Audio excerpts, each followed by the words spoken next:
Health गुरु जी channel के एक नए फ्रेश वीडियो में आपका स्वागत है। दोस्तों, हम डेली अपने इस चैनल में आयुर्वेद की जानकारी और पेड़ पौधे जड़ी बूटी की दुर्लभ प्रयोग बताते हैं, इसलिए चैनल को सब्सक्राइब कर हमारे साथ जुड़ जाए। चलिए जानते हैं आज के इस फ्रेश नवीन जानकारी को। गुड़हल के फूल को आपने देखा होगा।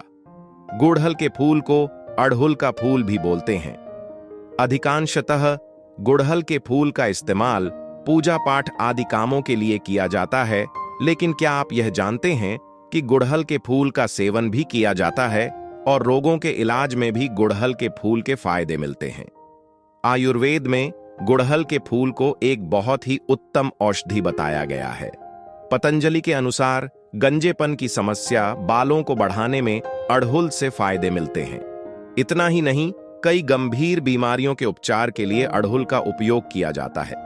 आइए जानते हैं। गुड़हल के फूल घंटाकार होते हैं। इसे बाग बगीचे, घर और मंदिरों में लगाया जाता है। गुड़हल का फूल इकहरा, दोहरा, तिहरा, लाल, सफेद या सफेद लाल, बैंगनी, पीला, नारंगी इत्यादि कई रंगों का होता है। इसकी केसर बाहर निकली हुई होती है। सफेद और सफेद तथा लाल रंग वाला गुड़हल फूल विशेष गुणकारी होता है। दोस्तों, आपसे एक निवेदन है। हमारे देश भारत में जड़ी बूटी, पेड़ पौधे की जानकारी समाप्त हो रहे हैं।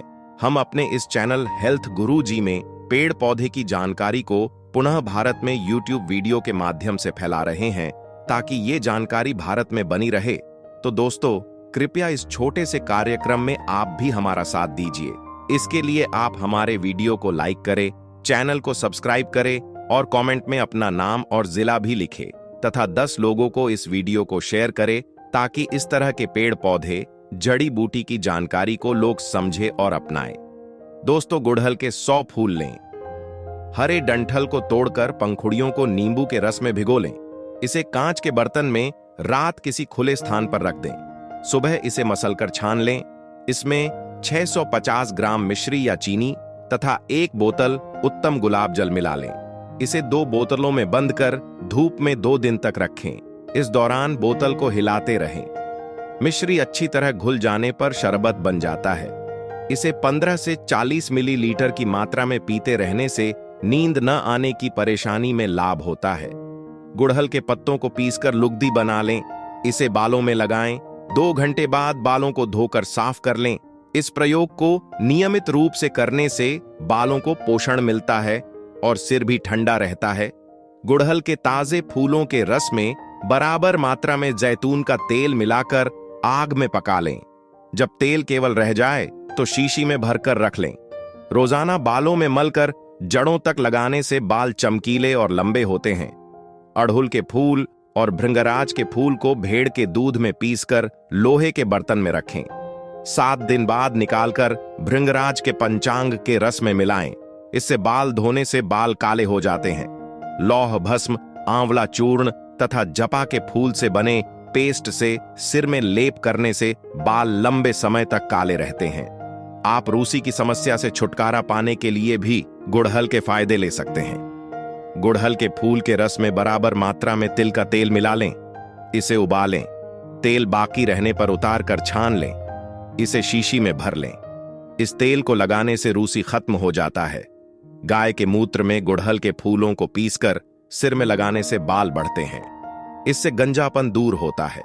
गुड़हल के फूलों और पत्तों को बराबर मात्रा में लेकर सुखाएं। इसे पीसकर पाउडर बना लें और शीशी में भर लें।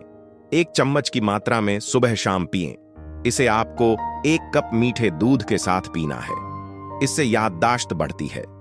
1 चम्मच गुड़हल के फूल के चूर्ण को 1 कप दूध के साथ सुबह शाम नियमित रूप से सेवन करें।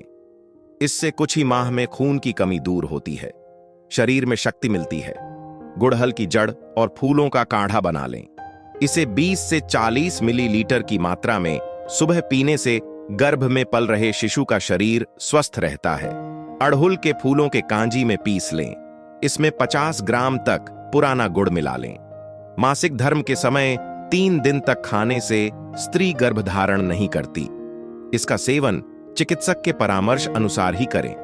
10 से 12 जपा फूल की कलियों को दूध में पीसकर स्त्री को पिलाएं। इसके साथ ही भोजन में दूध का प्रयोग करें। इससे ल्यूकोरिया ठीक होता है। अड़हुल की 4 से 5 कलियों को घी में तलें। सुबह 7 दिन तक मिश्री के साथ खाएं तथा गाय का दूध पिएं। इससे ल्यूकोरिया में लाभ होता है। अड़हुल पंचांग को रात भर पानी में भिगोकर रख दें। सुबह मसल कर छान लें। इसमें मिश्री मिलाकर पीने से ल्यूकोरिया में लाभ होता है। गुड़हल के 100 फूल की पंखुड़ियां लें। इसे नींबू के रस में भिगोकर कांच के बर्तन में रात भर के लिए किसी खुले स्थान पर रख दें। सुबह मसल कर छान लें।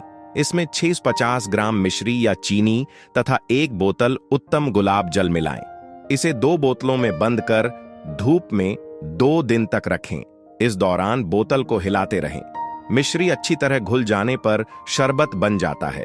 इसके सेवन से अत्यधिक मासिक स्राव में फायदा होता है। गुड़हल के फूलों को घी में तलें। इसे बूरा के साथ मिलाकर खिलाने से भी मासिक धर्म विकारों में लाभ होता है। गुड़हल के फूल को छाया में सुखा लें। इसके पत्तों के चूर्ण में बराबर मात्रा में खांड मिला लें। इसे 40 दिन तक 6 ग्राम की मात्रा में सेवन करें। इससे पुरुषत्व बढ़ता है। गुड़हल की जड़ को साफ करके धो लें। इसे 1-1 इंच के टुकड़ों में काट कर रख लें। दिन में 3 से 4 बार 1-1 टुकड़ा चबाकर थूकते जाएं। 1-2 दिन में ही मुंह के छाले ठीक हो जाएंगे। पेट के दर्द को ठीक करने के लिए 5 से 10 मिलीलीटर गुड़हल के पत्तों के रस का सेवन करें। इससे पेट के दर्द से आराम मिले। गुड़हल के 100 फूल की पंखुड़ियां लें। इसे नींबू के रस में भिगोकर कांच के बर्तन में रात भर के लिए किसी खुले स्थान पर रख दें। सुबह मसलकर छान लें। इसमें 650 ग्राम मिश्री या चीनी तथा 1 बोतल उत्तम गुलाब जल मिलाएं। इसे 2 बोतलों में बंद कर धूप में 2 दिन तक रखें। इस दौरान बोतल को हिलाते रहें। मिश्री अच्छी तरह घुल जाने पर शरबत बन जाता है। इसे 15 से 40 मिलीलीटर तक की मात्रा में पीते रहने से सिर दर्द से राहत मिलती है। गुड़हल के पत्तों तथा फूलों को पानी में पीसकर सूजन और दर्द वाले स्थान पर लगाएं। इससे सूजन और दर्द से आराम मिलता है। बुखार को ठीक करने के लिए 10 से 20 मिलीग्राम गुड़हल की जड़ और पत्ते का काढ़ा सेवन करें। इससे बुखार ठीक होता है। इसी तरह 5 से 10 ग्राम गुड़हल के फूल के पेस्ट में चीनी मिलाकर सेवन करने से बुखार उतर जाता है। खांसी और जुकाम के इलाज के लिए 15 मिलीलीटर गुड़हल की जड़ का रस निकाल लें। इसे दिन में 4 बार सेवन करें। इससे खांसी तथा जुकाम में लाभ मिलता है। गुड़हल की जड़ का काढ़ा बनाएं। इसे 10 से 30 मिलीलीटर की मात्रा में शहद मिलाकर पीने से खांसी में लाभ होता है। गुड़हल के फूल के काढ़ा का सेवन करने से कफ निकलता है। इससे कफज विकार ठीक होता है। गुड़हल के 100 फूल की पंखुड़ियां लें। इसे नींबू के रस में भिगोकर कांच के बर्तन में रात भर के लिए किसी खुले स्थान पर रख दें। सुबह मसलकर छान लें। इसमें 650 ग्राम मिश्री या चीनी तथा 1 बोतल उत्तम गुलाब जल मिलाएं। इसे 2 बोतलों में बंद कर धूप में 2 दिन तक रखें। इस दौरान बोतल को हिलाते रहें। मिश्री अच्छी तरह घुल जाने पर शरबत बन जाता है। इसे 15 से 40 मिलीलीटर तक की मात्रा में पीने से आंखों की जलन में लाभ होता है। गुड़हल के 100 फूल की पंखुड़ियां लें। इसे नींबू के रस में भिगोकर कांच के बर्तन में रात भर के लिए किसी खुले स्थान पर रख दें। सुबह मसलकर छान लें। इसमें 650 ग्राम मिश्री या चीनी तथा 1 बोतल उत्तम गुलाब जल मिलाएं। इसे 2 बोतलों में बंद कर धूप में 2 दिन तक रखें। इस दौरान बोतल को हिलाते रहें। मिश्री अच्छी तरह घुल जाने पर शरबत बन जाता है। इसे 15 से 40 मिलीलीटर तक की मात्रा में पीने से नाक से खून बहना रुक जाता है। गुड़हल की 11 पत्तियों को साफ जल में पीसकर छान लें। इसमें यीवक क्षार 8 ग्राम व मिश्री 25 ग्राम मिलाएं। इसकी थोड़ी थोड़ी मात्रा को सुबह शाम 2 बार पीने से सुजाक में लाभ होता है। पहले दिन 1 फूल, दूसरे दिन 2 फूल खाएं। ऐसा 10 दिनों तक करें। फूल को बतासे या मिश्री के साथ खाएं। इसी तरह 1-1 फूल घटाते हुए 10वें दिन 1 फूल खाएं। इस दौरान स्वस्थ भोजन करें। नुकसान पहुंचाने वाली चीजों से परहेज करें। इससे सुजाक में लाभ होता है। सफेद दाग के इलाज के लिए अड़हुल के 4 फूलों को सुबह शाम 2 वर्ष तक सेवन करें। इससे सफेद दाग में लाभ होता है। जपा फूल की जड़ के चूर्ण में बराबर बराबर मात्रा में कमल के फूल की जड़ का चूर्ण मिलाएं। इसमें सफेद सेमल की छाल का चूर्ण मिलाएं। इसे 2 से 3 ग्राम की मात्रा में जल के साथ सेवन करें। इससे सफेद दाग का इलाज होता है। हृदय रोगों को ठीक करने के लिए गुड़हल के 100 फूल लें, इसे शीशे की बरनी में डाल लें। इसमें 20 नींबू निचोड़कर रात भर रखें। सुबह मसलकर कपड़े से छानकर रस निकाल लें।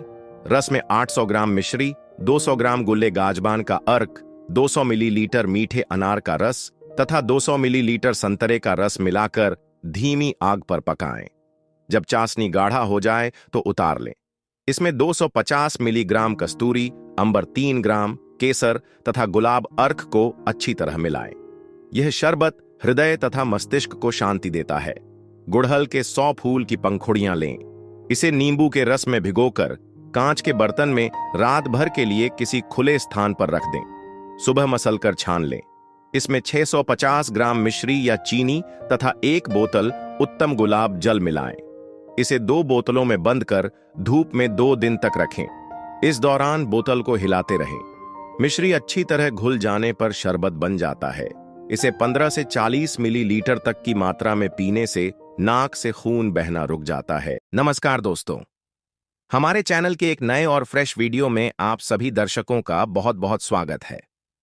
दोस्तों, आज मैं आप लोगों के बीच अपने इस वीडियो के माध्यम से एक ऐसे वनस्पति के बारे में जानकारी लेकर के आया हूं जो आपके बीमारियों को चुटकियों में जड़ से समाप्त कर सकते हैं। दोस्तों, पुनर्नवा का बहुवर्षायु शाक भारतवर्ष में वर्षा ऋतु में सब जगह उत्पन्न होता है। इसकी 2 जातियां लाल और सफेद पाई जाती हैं। इनमें रक्त जाति वनस्पति का प्रयोग अधिकता से औषधि के रूप में किया जाता है। इसका कांड, पत्र एवं पुष्प सभी रक्त वर्ण के होते हैं। फलों के पक जाने पर वायवीय भाग सूख जाता है, परंतु मूल भूमि में पड़ी रहती है, जो वर्षा ऋतु में फिर से उग आती है। इसलिए इसका नाम पुनर्नवा है। यह समस्त भारत में 2400 मिलीमीटर की ऊंचाई तक पाया जाता है। पुनर्नवा का प्रयोग चरक में स्वेदोपग रूप में ज्वर विरेचन में किया गया है। सुश्रुत ने शाक वर्ग में वर्षाभू और पुनर्नवा का उल्लेख किया है। निघंटु ग्रंथों में पुनर्नवा को रसायन, मूत्रल, शोथघ्न, स्वेदल, नेत्रीय एवं शोथघ्न रूप में बाह्य प्रयोगार्थ उपयोगी बताया गया है। रक्त पुनर्नवा की मूल श्वेत मूल पुनर्नवा की अपेक्षा कम मोटी, किंतु लंबाई में अधिक, बीच से टूट जाने वाली ऊपर की ओर मोटी तथा नीचे की ओर पतली व अनेक उपमूलों से युक्त होती है। मूल को तोड़ने से दूध जैसा गाढ़ा रस निकलता है। मूल स्वाद में कड़वी तथा उग्र गंधी होती है। पुनर्नवा शोथहर, शीतल, हृदयोत्तेजक, शूलहर तथा मूत्रल है। इसका प्रयोग शोथ रोग, हृदय रोग, जलोदर, पांडु और मूत्रकृच्छ्र तथा वृक्क विकारों में किया जाता है। इसका विशिष्ट प्रभाव गुर्दों और मूत्रवाह संस्थान पर पड़ता है, इसलिए यह मूत्रल और शोथहर है। यह रक्तवाह संस्थान और हृदय पर भी अच्छा असर डालती है। दोस्तों, आपसे एक निवेदन है, हमारे देश भारत में जड़ी बूटी पेड़ पौधे की जानकारी समाप्त हो रहे हैं। हम अपने इस चैनल हेल्थ गुरुजी में पेड़ पौधे की जानकारी को पुनः भारत में यूट्यूब वीडियो के माध्यम से फैला रहे हैं, ताकि ये जानकारी भारत में बनी रहे। तो दोस्तों, कृपया इस छोटे से कार्यक्रम में आप भी हमारा साथ दीजिए। इसके लिए आप हमारे वीडियो को लाइक करें, चैनल को सब्सक्राइब करें और कमेंट में अपना नाम और जिला भी लिखें तथा 10 लोगों को इस वीडियो को शेयर करें, ताकि इस तरह के पेड़ पौधे जड़ी बूटी की जानकारी को लोग समझे और अपनाएं। दोस्तों, प्रातःकाल पुनर्नवा मूल त्वक चूर्ण का नस्य लेने तथा हलवे का भोजन करने से शिरोवेदना का शमन होता है। संभाग श्वेत अपराजिता मूल, श्वेत पुनर्नवा मूल तथा जौ के कल्क से नेत्रों में अंजन करने से नेत्र शुक्र रोग में लाभ होता है। पुनर्नवा मूल को नारी दुग्ध में घिसकर नेत्रों में लगाने से नेत्रशूल, नेत्रकंडु आदि रोगों में लाभ होता है। पुनर्नवा मूल को कांजीव तैल या जल में घिसकर लगाने से निशांधता, रात्रि अंधता रोग व मोतियाबिंद में लाभ होता है। श्वेत पुनर्नवा मूल को घृत व मधु में पीसकर अंजन करने से नेत्र रोगों व नेत्र स्राव का शमन होता है। पुनर्नवा मूल स्वरस में भांगरा स्वरस मिलाकर लगाने से नेत्र कंडु में लाभ होता है तथा गोमय स्वरस में श्वेत पुनर्नवा मूल तथा पिप्पली मिलाकर अंजन करने से नक्तांध्य, रात्रि अंधता में लाभ होता है। पुनर्नवा की जड़ों को पीसकर घी व शहद में मिलाकर अंजन करने से आंख की फूली व लालिमा दूर होती है। पुनर्नवा की जड़ों को भांगरे के रस के साथ घिसकर आंखों में लगाने से नेत्रकंडु का शमन होता है। पुनर्नवा की जड़ों को दूध में घिसकर छालों पर लेप करने से मुखपाक में लाभ होता है। 1 से 2 ग्राम पुनर्नवा मूल चूर्ण में संभाग शक्कर मिलाकर दिन में 2 बार खाने से शुष्क कांस का शमन होता है। पुनर्नवा मूल के 3 ग्राम चूर्ण में 5 ग्राम हल्दी मिलाकर प्रातः सायं खिलाने से दमे में लाभ होता है। यदि ऊर क्षत के रोगी के थूक में बार बार रक्त आ रहा हो तो 5 से 10 ग्राम पुनर्नवा मूल तथा शाठी चावलों के चूर्ण को मुनक्का के रस, दूध और घी में पकाकर पीने के लिए रोगी को दें। हृदय रोगों में पुनर्नवा के पत्तों का शाक अत्यंत लाभकारी है। यह हृदय रोगजन्य अस्थमा में अत्यंत लाभकारी है। हरी तकी, सौंठ, गुड़ूची, पुनर्नवा, देवदारू या दारू हरिद्रा से निर्मित क्वाथ में गुग्गुलू तथा गोमूत्र मिलाकर पीने से उदर रोग तथा तज्जन्य शोथ का निवारण होता है। पुनर्नवा मूल तथा कालशाक में सेंधव मिलाकर सेवन करने से गुल्म तथा तोद, सुई चुभाने जैसी पीड़ा में लाभ होता है। पुनर्नवा, काली मरिच, शरपुंखा, सौंठ, चित्रक, हरी तकी, करंज तथा बेल मज्जा इन औषधियों से निर्मित 20 से 30 मिलीलीटर क्वाथ का सेवन करने से बवासीर, गुल्म तथा ग्रहणी में लाभ होता है। पुनर्नवा के 5 से 7 पत्तों को 2 से 3 नग काली मिर्च के साथ घोंट छानकर पिलाने से मूत्र वृद्धि होकर मूत्र त्याग, काठिन्य में लाभ होता है। 5 से 10 मिलीलीटर पुनर्नवा के पत्र रस को दूध में मिलाकर पिलाने से मूत्र कृच्छ्र में लाभ होता है।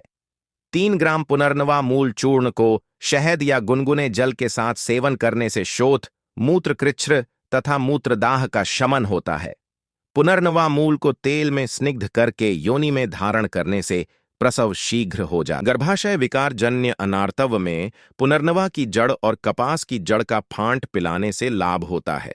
सौंठ तथा पुनर्नवा मूल को बकरी के दूध में पीसकर योनि में लेप करने से योनिशोथ का शमन होता है। पुनर्नवा के पत्तों को घोंटकर गोली बनाकर योनि में रखने से प्रसव पीड़ा से होने वाले योनिशूल का शमन होता है। श्वेत पुनर्नवा की 5 ग्राम जड़ को 500 मिलीलीटर पानी में पकाकर चतुर्थांश शेष क्वाथ बनाकर 20 से 30 मिलीलीटर मात्रा में सुबह शाम पीने से अपक्व विद्रद्धि नष्ट होती है।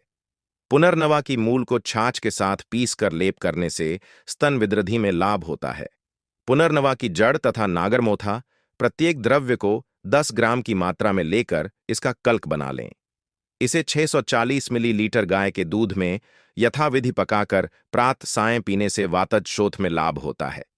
पुनर्नवा, नीम की छाल, पटोल पत्र, सौंठ, कटुकी, गिलोय, दारू हल्दी तथा हरड़ को संभाग लेकर क्वाथ बनाएं। जब चतुर्थांश शेष रह जाए तो इसे छानकर 20 से 30 मिलीलीटर मात्रा में लेकर सुबह शाम पीने से सर्वांग शोथ, उदर रोग, पार्श्वशूल, श्वास तथा पांडु रोग में लाभ होता है। पुनर्नवा मूल, देवदारू तथा मूरवा को मिश्रित कर चूर्ण करके 3 ग्राम की मात्रा में आवश्यकतानुसार मधु के साथ देने से गर्भावस्था से उत्पन्न शोथ का शमन होता है। पुनर्नवा की जड़, चिरायता और शुंठी तीनों को समान मात्रा में मिलाकर इसकी 20 ग्राम मात्रा लेकर 400 मिलीलीटर जल में पकाकर चतुर्थांश शेष काढ़ा बनाकर पीने से सर्वांग जलमय शोथ में लाभ होता है।